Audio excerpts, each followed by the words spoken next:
नमस्कार।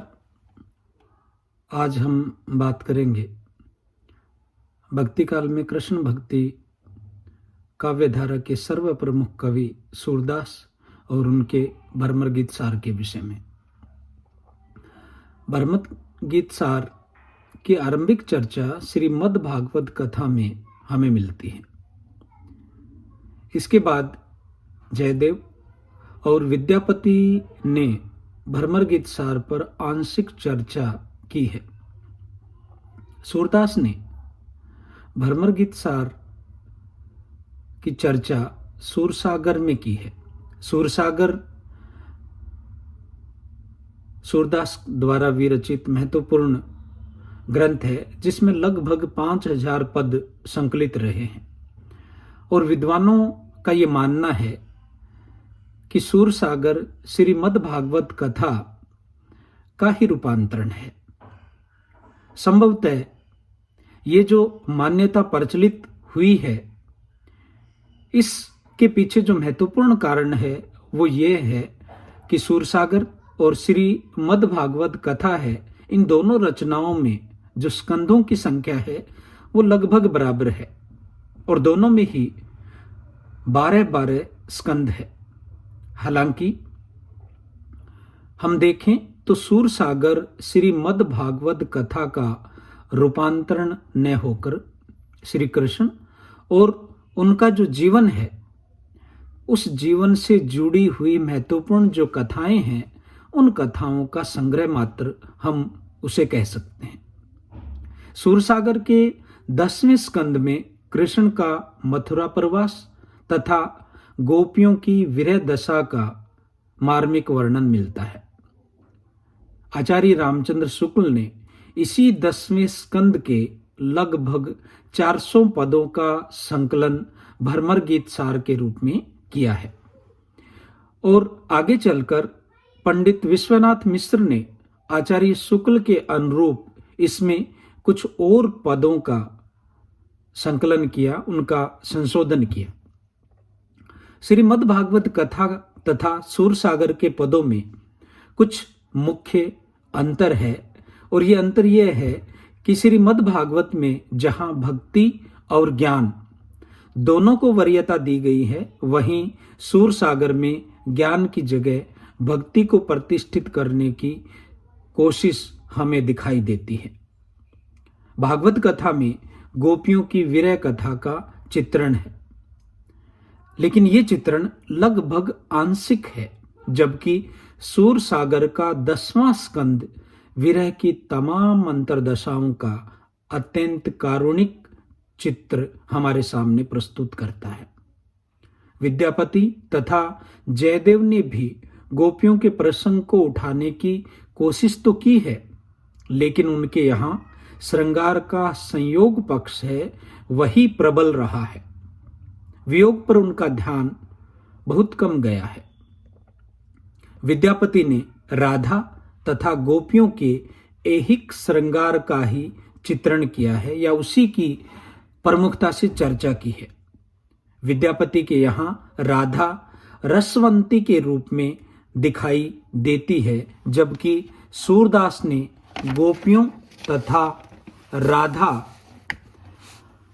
का जो चित्रण किया है वह उनकी विरह जनित सूक्ष्म मनोदशाएं हैं, उन मनोदशाओं का चित्रण हमें प्रमुखता से मिलता है। इस समस्त प्रसंग को लेकर भरमर गीत सार में सूरदास की जो उद्भावनाएं हैं वो बहुत मौलिक और मार्मिक है। भरमर गीत अपने आप में एक प्रतीकात्मक रचना है। विद्वानों ने भ्रमर शब्द के अलग अलग प्रतीकात्मक अर्थ लगाए हैं, जहां भ्रमर का अर्थ भंवरा है। भंवरे की प्रवृत्ति के आधार पर इस रचना का एक प्रतीकात्मक अर्थ पुरुषों की स्वेच्छाचारी वृत्ति से भी लिया गया है।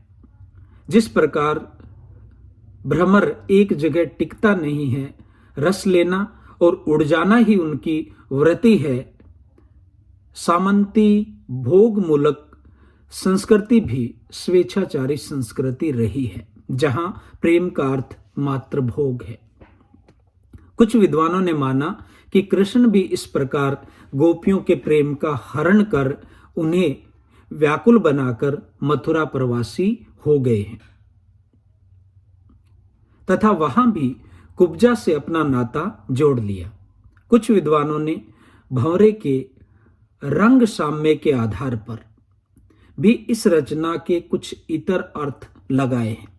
जिस प्रकार भंवरे का वर्ण काला होता है तथा उसके मस्तक पर एक पीली टोपी नुमा आकृति विराजमान होती है, कृष्ण तथा उद्धव का रंग भी भंवरे की तरह ही काला है।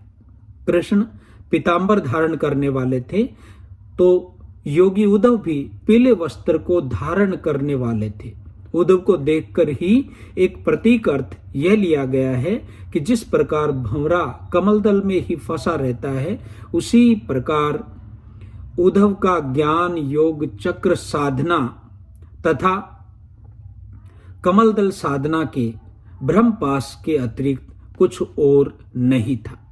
और ये प्रतीकात्मक अर्थ है, ये भ्रमर गीत सार में बहुत प्रमुखता से ध्वनित होता हुआ हमें दिखाई देता है। रंग साम्य की जो बात हम कर रहे हैं, और गोपियां कहती है कि बिलग जनी मानहु उद्धव प्यारे, वह मथुरा काजर की कोठरी जे आवे ते कारे। बुरा मत मानना प्रिय उद्धव, वह मथुरा नहीं है, मानो काजल की कोठरी है, और वहां से जो भी आता है वह काला है। और व्यंजना या विडंबना यह है कि वो तन के तो काले हैं ही हैं, वो तन के साथ साथ मन के भी काले हैं। डॉक्टर सतेंद्र ने भ्रमर का अर्थ भ्रम में पड़ा रहने वाला तथा भ्रम में डालने वाला से लिया है। उन्होंने माना कि कृष्ण का प्रेम गोपियों को भ्रम में डालने वाला रहा, जबकि उद्धव का ज्ञान भ्रम में पड़ा रहने वाला। डॉक्टर श्याम सुंदर लाल दीक्षित ने भंवरे के पर्यायों को उद्घाटित करते हुए कहा कि भंवरे को भ्रमर, चंचरिक, अली षटपदी आदि नामों के द्वारा जाना जाता है। षटपदी का अर्थ है 6 टांगों वाला। उन्होंने भ्रमर गीत के शिल्प संगठन को देखते हुए यह कहा कि छंदों के प्रयोग को लेकर सूरदास जी ने इस रचना में षटपदी का ही व्यवहार किया है। इसके बंदों में कुल 6 पदों का ही व्यवहार मिलता है, जहां 24 मात्राओं के 2 पद दोहे के रूप में, 24 मात्राओं के 2 पद रोले के रूप में तथा 10 मात्राओं के 2 पद सामान्य अर्दाली के रूप में देखे गए। कुछ विद्वानों ने भ्रमर को भंवर शब्द से प्रतीकित करते कहा कि यह भंवर शब्द पति या प्रेमी के लिए प्रयुक्त हुआ है, जिन पर सामंती भोग मूलक मानसिकता ही हावी रही, जहां बहु पत्नीत्व तथा बहु प्रेषित्व जैसी भोग मूलक प्रवृत्ति को बढ़ावा मिलता है।